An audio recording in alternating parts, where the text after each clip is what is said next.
Hello दोस्तों, नमस्कार। फिर हाजिर है हम लोग। आज एक जो पुराना जो टॉपिक है उसी को दोबारा से कंटिन्यू करते हैं कि यूएस ने जो अटैक किया है अभी वेनेजुएला के ऊपर, उसके क्या क्या रीजन है, क्या क्या मतलब जो चीजें हैं जो बाहर निकल के आ रही है।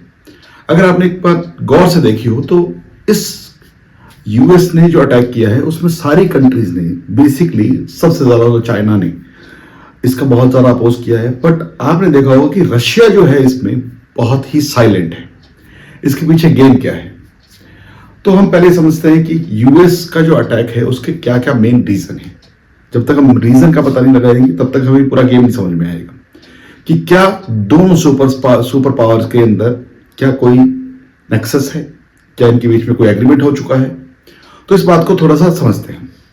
अगर हम पहले कारण की ओर बात करें तो पहला कारण जो है वो ये है कि वेनेजुएला के अंदर बहुत सारा जो ऑयल, क्रूड ऑयल का जो मतलब हम कहें कि बहुत सारा जो है वहां पे स्टोरेज है, और ये एक पहला रीजन है। दूसरा जो रीजन जो बताया जा रहा है वो ये है कि पुतिन ने अभी ऑफिशियली जो है कंडेम नहीं किया, इसका विरोध नहीं किया है और वो साइलेंट है, जबकि चाइना ने बहुत ज्यादा विरोध किया है।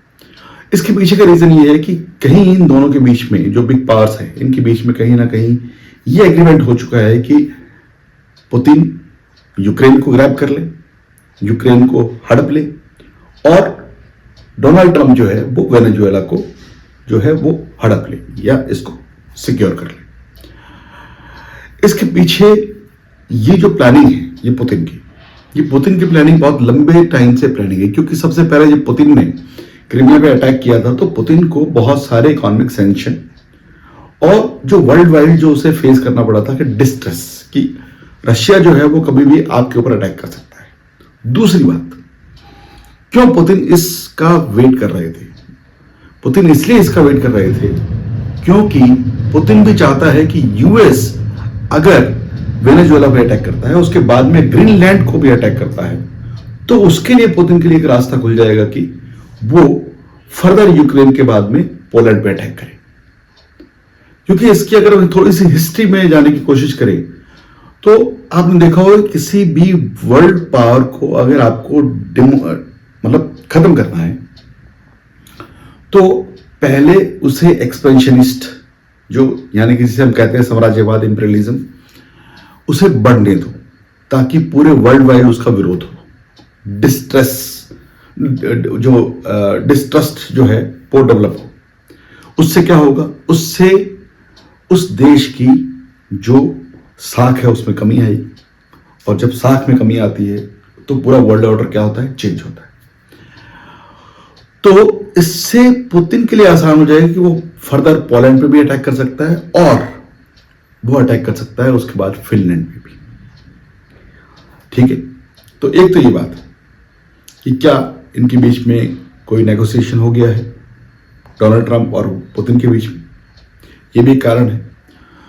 तीसरा जो महत्वपूर्ण कारण है वो ये है कि जो मैं अभी एक फुकुयामा, एक बहुत अच्छे राइटर है, उनकी मैं अभी एक वीडियो सुन रहा था कि किस तरीके से जो है एक मिस्टेक वर्ल्ड वाइड कई बार जो है बड़े जो लीडर है वो इंपीरियलिज्म में बड़ी मिस्टेक कर देते हैं। जैसे कि आपने देखा हो कि वर्ल्ड वॉर सेकेंड के अंदर जब हिटलर ने पोलैंड के ऊपर अटैक किया था तो पोलैंड और रशिया, मतलब जर्मनी और रशिया ने पोलैंड के दो टुकड़े कर लिए, यानी कि आधा पार्ट जो है वो पोलैंड का जो है वो जर्मनी के पास था और आधा पार्ट जो है वो स्टालिन के पास था।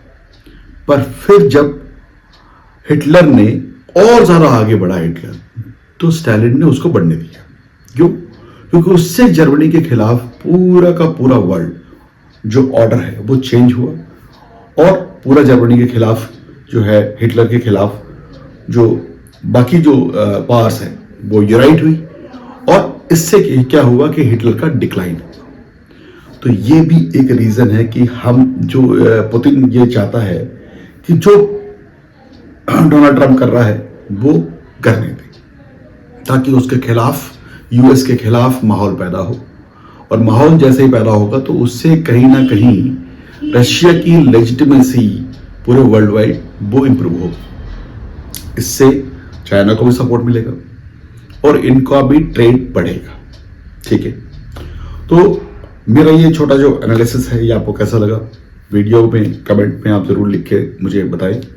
और दूसरा, ये चैनल आपके सहयोग से चल रहा है, जैसा भी आपका सहयोग हो, जो भी आप आर्थिक सहयोग दे सके या लाइक करें, शेयर करें, जिस तरह का भी आप सहयोग कर सके आप करें। प्लीज डू लाइक इट और सब्सक्राइब इट।